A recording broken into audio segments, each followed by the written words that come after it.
नमस्कार। आज हम एक ऐसी स्वास्थ्य समस्या पर बात करने जा रहे हैं जो आजकल मतलब बहुत ही आम हो गई है, मधुमेह या जिसे डायबिटीज कहते हैं। जी, नमस्कार। हाँ, ये सिर्फ भारत में ही नहीं बल्कि पूरी दुनिया में एक बड़ी चिंता का विषय बन गया है। बिल्कुल। और इसी पर आज हमारे पास एक खास स्रोत सामग्री है, आरोग्य भारत मंच की एक प्रस्तुति sugar problem and solution .pdf। इसके कुछ अंशों पर हम बात करेंगे। ये मधुमेह को समझने का एक कह सकते हैं थोड़ा अलग नजरिया पेश करती है। हाँ, बिल्कुल। ये जो पारंपरिक समझ है ना मधुमेह को लेकर, उसे थोड़ा हटकर है। तो आज कोशिश यही रहेगी कि इस स्रोत में जो बातें हैं। हाँ, जैसे कि मधुमेह से जुड़ी कुछ आम धारणाएं जिन्हें ये स्रोत शायद गलत मानता है। सही कहा। और इसके पीछे के कारण जिसमें आयुर्वेदिक और वैज्ञानिक दोनों तरह के तर्क दिए गए हैं स्रोत के अनुसार। और हाँ, जीवन शैली में बदलाव से कैसे इसका समाधान हो सकता है, इस पर भी बात करेंगे।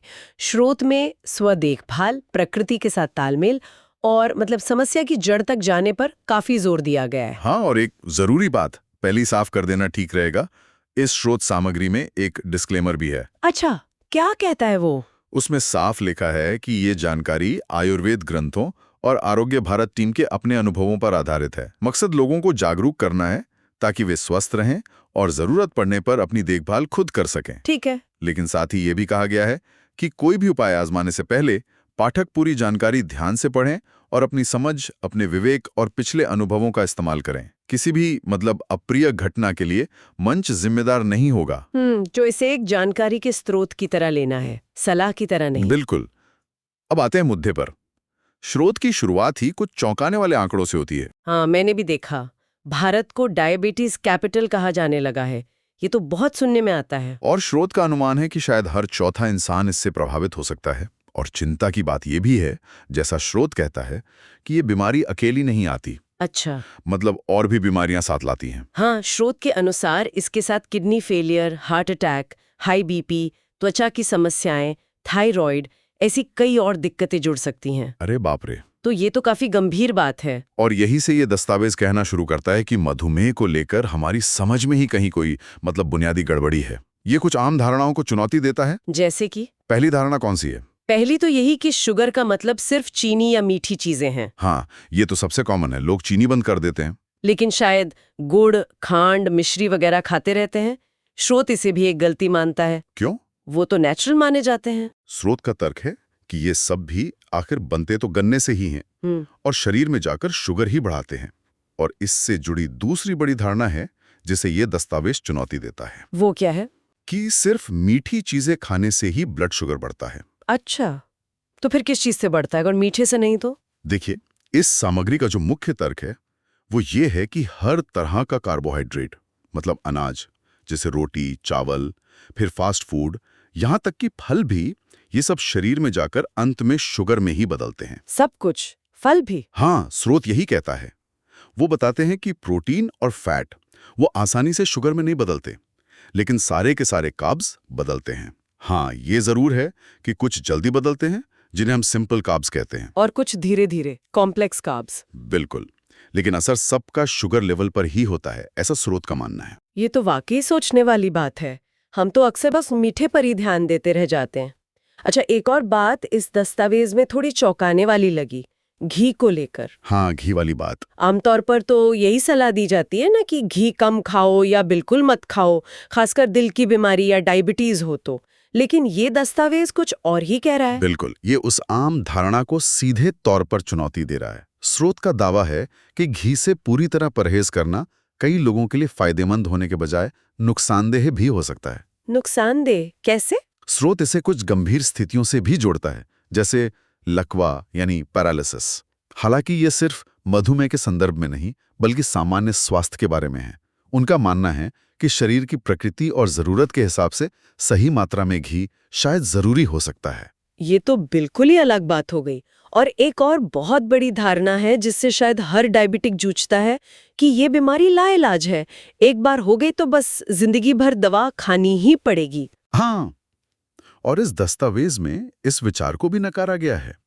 इसका सुझाव है कि अगर जीवन शैली में सही बदलाव किए जाएं, जो आयुर्वेद और शरीर की कार्यप्रणाली की मतलब साइंटिफिक समझ पर आधारित हों, तो इसे ठीक किया जा सकता है। स्रोत का कहना है कि इसे न सिर्फ मैनेज किया जा सकता है, बल्कि कुछ मामलों में शायद रिवर्स भी किया जा सकता है, ठीक भी किया जा सकता है। ये सिर्फ दवा पर निर्भर रहने के बजाय समस्या की जड़ पर काम करने की बात करता है। और एक आखिरी धारणा जिसका जिक्र इसमें है कि बस जो आजकल चल रहा है, मीडिया में जो हेल्थ ट्रेंड्स हैं या जो आम स्वास्थ्य सलाह है, बस उसे मान लो, काफी है। हाँ, इस पर भी स्रोत का नजरिया अलग है। यहाँ पर यह दस्तावेज व्यक्ति की अपनी प्रकृति यानी कॉन्स्टिट्यूशन पर बहुत जोर देता है। प्रकृति मतलब वात, पित्त, कफ। हाँ, वही। स्रोत कहता है कि हर व्यक्ति अलग है, इसलिए आंख बंद करके ट्रेंड्स फॉलो करने के बजाय अपनी प्रकृति, अपना देशकाल, मौसम, इन सब के हिसाब से अपनी दिनचर्या और ऋतुचर्या का पालन करना ज्यादा जरूरी है। वो यही है कि हमें अपना ध्यान सिर्फ चीनी या मीठे से हटाकर सभी तरह के कार्बोहाइड्रेट्स पर लाना होगा। सभी तरह के? हाँ, एक उदाहरण दिया है रोटी का, चाहे गेहूं की हो या बाजरे की। स्रोत के अनुसार गेहूं की एक रोटी जब पचती है तो शरीर में लगभग 4-5 चम्मच सिंपल शुगर के बराबर असर डाल सकती है। एक रोटी 4-5 चम्मच चीनी के बराबर? हाँ, स्रोत का यही आकलन है। और बाजरा वगैरह की रोटी शायद 3-4 चम्मच। ये मात्रा हो सकता है एक मीठी चाय से भी ज्यादा हो। तो फिर आजकल जो इतने शुगर फ्री बिस्किट या दूसरे प्रोडक्ट्स आते हैं बाजार में, उनका क्या? उनमें तो चीनी नहीं होती। लेकिन उनमें कार्बोहाइड्रेट तो होता है, मैदा होता है या कोई और अनाज का आटा होता है। और इस दस्तावेज के तर्क के अनुसार अगर उसमें कार्बोहाइड्रेट है तो शरीर में जाकर वो शुगर ही बनेगा। अच्छा। इसलिए उनका कहना है कि असली नियंत्रण कार्बोहाइड्रेट पर करना होगा, सिर्फ शुगर फ्री का लेबल देखकर बात नहीं बनेगी। समझ गई। अच्छा, इस दस्तावेज में खाने के तरीके और बैठने की मुद्रा पर भी काफी जोर दिया गया है। जैसे वज्रासन में बैठना या जमीन पर बैठकर खाना, छोटे निवाले लेना, इसका क्या महत्व बताया गया है? हाँ, इसके पीछे पाचन क्रिया से जुड़े हुए तर्क दिए गए हैं। जैसे वज्रासन में बैठने से पेट और जो हमारे पाचन अंग हैं, उनकी तरफ खून का प्रवाह बेहतर होता है, ऐसा माना जाता है। और जमीन पर बैठकर खाने से? जमीन पर पालथी मारकर या आजकल जैसे चौकी पर थाली रखकर खाते हैं, उससे रीढ़ सीधी रहती है, पेट दबता नहीं है और गुरुत्वाकर्षण भी पाचन में मदद करता है, ऐसा स्रोत का मानना है। साथ ही ये भी सलाह है कि खाते समय ध्यान खाने पर ही हो, टीवी न देखें, बातें न करें, ताकि हम अपनी भूख को सही से समझ सकें। जरूरत से ज्यादा ना खा लें। और जो पाचन रस होते हैं जैसे हाइड्रोक्लोरिक एसिड, वो भी सही मात्रा में बने। और खाने के क्रम के बारे में भी कुछ खास बताया गया है, एक आयुर्वेदिक क्रम। जी हाँ, दस्तावेज कहता है कि भोजन की शुरुआत मीठे फल से करनी चाहिए, जैसे खजूर या अंजीर, भले ही किसी को शुगर की समस्या हो। हाँ, मीठे फल से शुरुआत, ये तो बिल्कुल उल्टा है। हम तो खाने के बाद मीठा खाते हैं। हाँ, ये आम धारणा के बिल्कुल विपरीत है। स्रोत का तर्क ये है कि मीठे से शुरुआत करने पर शरीर की जो कोशिकाएं हैं, उन्हें तुरंत ऊर्जा मतलब शुगर मिलनी शुरू हो जाती है। अच्छा, तो उससे क्या होता है? उससे दिमाग को जल्दी संकेत मिलता है कि शरीर को पोषण मिल रहा है और भूख का एहसास कम होने लगता है। नतीजा ये होता है कि व्यक्ति जरूरत से ज्यादा खाने से बच जाता है। और अगर हम नमकीन या तीखे से शुरू करें तो? कोशिकाओं तक शुगर पहुंचने में ज्यादा समय लगता है और तब तक हम शायद ज्यादा खा चुके होते हैं। और खाने के अंत में मीठा खाने से इस दस्तावेज के अनुसार पाचन क्रिया धीमी पड़ जाती है, जिसे ये अग्नि मंद होना कहते हैं, जो और नुकसानदायक है। अच्छा, तो क्रम हुआ पहले मीठा फल, फिर कषाय रस वाली चीज जैसे आंवला, फिर मुख्य भोजन और अंत में सौंफ, इलायची या सोंठ का पानी। हाँ, स्रोत यही क्रम सुझाता है। मौसम के हिसाब से अंत में सौंफ, इलायची गर्मी में या सोंठ का पानी सर्दी में। आपने ये अग्नि या जठर अग्नि का जिक्र किया कई बार। क्या ये दस्तावेज इसे ही मधुमेह का मुख्य कारण मानता है? हाँ, ये इस दस्तावेज का एक बहुत ही महत्वपूर्ण, कह सकते हैं, केंद्रीय बिंदु है। इसके अनुसार लगभग 90% मामलों में समस्या की जड़ कमजोर पाचन अग्नि होती है, जिसे मंद अग्नि कहा गया है। और जब ये अग्नि कमजोर होती है तो क्या होता है? तो खाना ठीक से पचता नहीं है। वो अपनी शुरुआती मधुर अवस्था यानी मीठी अवस्था में पेट में ज्यादा देर तक पड़ा रहता है। ये अधपचा मीठा अंश जब आंतों में पहुंचता है तो शरीर का जो इंसुलिन सिस्टम है वो इसे ठीक से संभाल नहीं पाता। अच्छा, और फिर इस सिद्धांत के अनुसार आगे क्या होता है? इसके कारण शुगर कोशिकाओं के अंदर जाने के बजाय खून में ही घूमती रहती हैं। अब कोशिकाएं जिन्हें ऊर्जा चाहिए वो तो भूखी रह जाती हैं। इससे शरीर को लगता है कि और खाने की जरूरत है, तो एक झोटी भूख पैदा होती है। प्यास भी ज्यादा लगती है। और ज्यादा पानी पीने से? हाँ, ज्यादा पानी पीने से, खासकर अगर वो ठंडा पानी हो, तो अग्नि और मंद होती है, ऐसा स्रोत का मानना है। और ये एक दुष्चक्र, एक विशिष्ट साइकिल बन जाता है। समझ गई। और इस अग्नि को कमजोर करने वाले कौन-कौन से कारक बताए गए हैं स्रोत में? खाने का कोई तय समय न होना, बिना भूख के ही खा लेना, खाने के तुरंत बाद मीठा खाना, बहुत ज्यादा एयर कंडीशनिंग में रहना, मैदे का ज्यादा इस्तेमाल करना, वगैरह वगैरह, ये सब पाचन शक्ति को कमजोर करते हैं, ऐसा मानना है। इसमें प्रमेह और मधुमेह में भी कुछ अंतर बताया गया है ना? जी, दस्तावेज कहता है कि अक्सर शुरुआत प्रमेह से होती है। प्रमेह का मतलब है बार बार और ज्यादा पेशाब आना। इसे मंद अग्नि का ही एक लक्षण माना गया है। और जब ये स्थिति बिगड़ती जाती है, तब वो मधुमेह का रूप ले लेती है, जिसमें फिर खून में शुगर बढ़ने लगती है। अच्छा, तो प्रमेह पहले आता है। अब ये बताइए कि आज की जो जीवन शैली है, मतलब ज्यादातर बैठे रहने का काम, शारीरिक मेहनत की कमी, इसका क्या संबंध बताया गया है मधुमेह से? इस पर काफी जोर दिया गया है स्रोत में। हाँ। आज के जीवन में क्या है, मानसिक श्रम बहुत ज्यादा है और शारीरिक श्रम बहुत कम। इसकी तुलना उन मजदूरों से की गई है जो दिन भर शारीरिक मेहनत करते हैं और जिन्हें स्रोत के अनुसार मधुमेह शायद ही कभी होता है। तर्क ये है कि शारीरिक गतिविधि से पाचन अग्नि तेज रहती है और पसीने के जरिए शरीर से गंदगी, मतलब टॉक्सिन्स, बाहर निकलती रहती है। तो ये एक तरह से आराम तलब जीवन शैली से जुड़ी समस्या हुई। हाँ, इसे स्रोत में एक तरह से राजाओं का रोग भी कहा गया है, जो ज्यादा शारीरिक मेहनत नहीं करते थे। एक और बहुत महत्वपूर्ण विषय उठाया गया है इसमें, इंसुलिन प्रतिरोध यानी इंसुलिन रेजिस्टेंस बनाम इंसुलिन की कमी यानी इंसुलिन डेफिशिएंसी।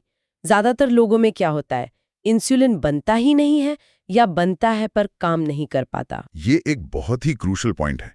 दस्तावेज का दावा है कि भारत में 90% से ज्यादा मधुमेह के मामलों में समस्या इंसुलिन की कमी की नहीं है। अच्छा, मतलब इंसुलिन बन रहा है? हाँ, यानी पैंक्रियाज इंसुलिन बना रहा होता है, लेकिन शरीर की जो कोशिकाएं हैं वे उस इंसुलिन का सही इस्तेमाल नहीं कर पाती। इसी को इंसुलिन प्रतिरोध कहते हैं। और इसका कारण क्या बताया गया है इस दस्तावेज में? ये प्रतिरोध होता क्यों है?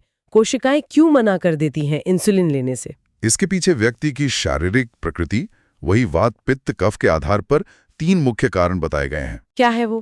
पहला, कफ प्रकृति वालों में ऐसा माना गया है कि कोशिकाओं के जो मुंह हैं, मतलब पोर्स, वो कफ जैसी किसी चिपचिपी चीज से बंद हो जाते हैं, तो शुगर अंदर नहीं जा पाती। ओके। और वात प्रकृति वालों में कोशिकाएं पानी की कमी यानी डिहाइड्रेशन के कारण सिकुड़ जाती हैं, तो वे इंसुलिन के संकेत को ठीक से पकड़ नहीं पाती। और पित्त प्रकृति वालों में कोशिकाओं में एक तरह की सूजन, मतलब इन्फ्लेमेशन आ जाती है और ये सूजन इंसुलिन के काम में बाधा डालती है।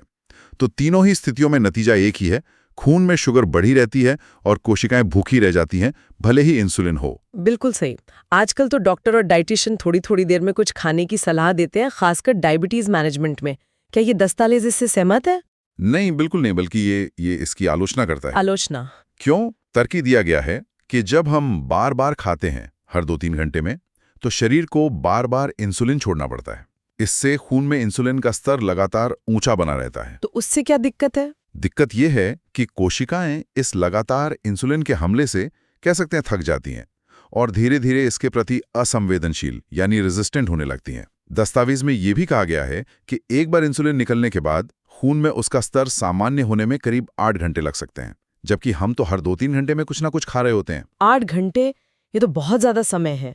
तो फिर ये कैसे पता लगाया जाए कि किसी व्यक्ति में समस्या इंसुलिन बनने की है या उसके काम न करने की, मतलब प्रतिरोध की? हाँ, इसके लिए दस्तावेज कुछ खास ब्लड टेस्ट का सुझाव देता है, जैसे फास्टिंग इंसुलिन यानी खाली पेट इंसुलिन का स्तर कितना है। अच्छा।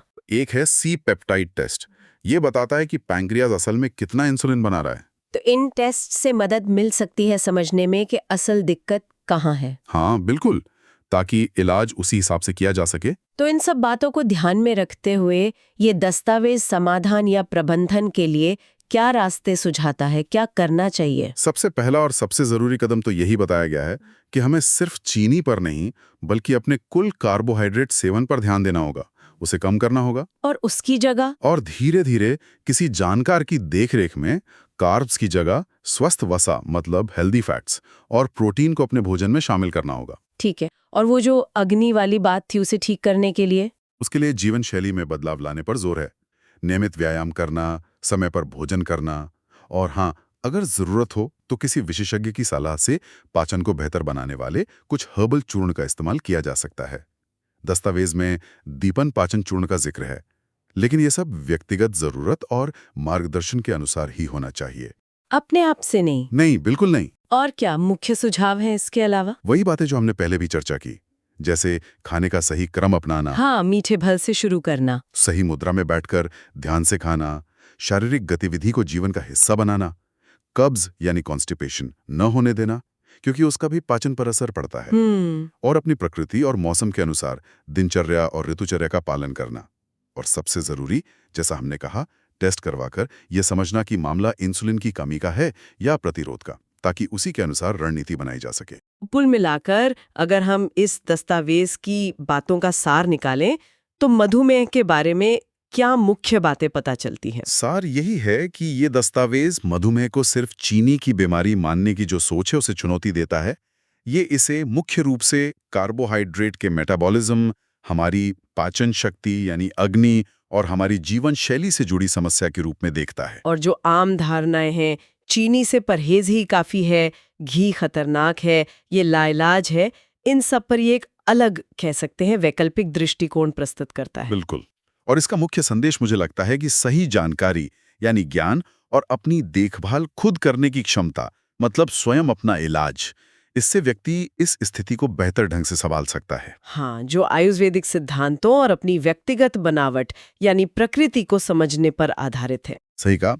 संदेश यही है कि सिर्फ लक्षणों को दबाने वाली दवा पर निर्भर रहने के बजाय अगर हम समस्या की जड़ को ठीक करने पर ध्यान दें, जैसे कमजोर पाचन शक्ति है या गलत खानपान और जीवन शैली है, तो शायद बेहतर परिणाम मिल सकते हैं। ये एक तरह से सशक्तिकरण, एम्पावरमेंट की बात करता है। ये वाकई एक अलग और विचार करने लायक दृष्टिकोण है।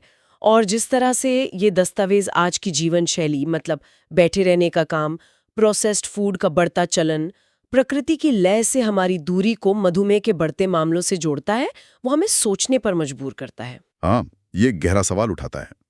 तो श्रोताओं के लिए अंत में यही विचारणीय प्रश्न छोड़ जाते हैं। इस स्रोत के नजरिए से देखें तो क्या मधुमेह सिर्फ एक मेडिकल कंडीशन है, या यह इस बात का भी एक बड़ा प्रतिबिंब है, एक संकेत है कि आधुनिक जीवन शैली ने हमें प्रकृति से और शायद खुद से भी कितना दूर कर दिया है?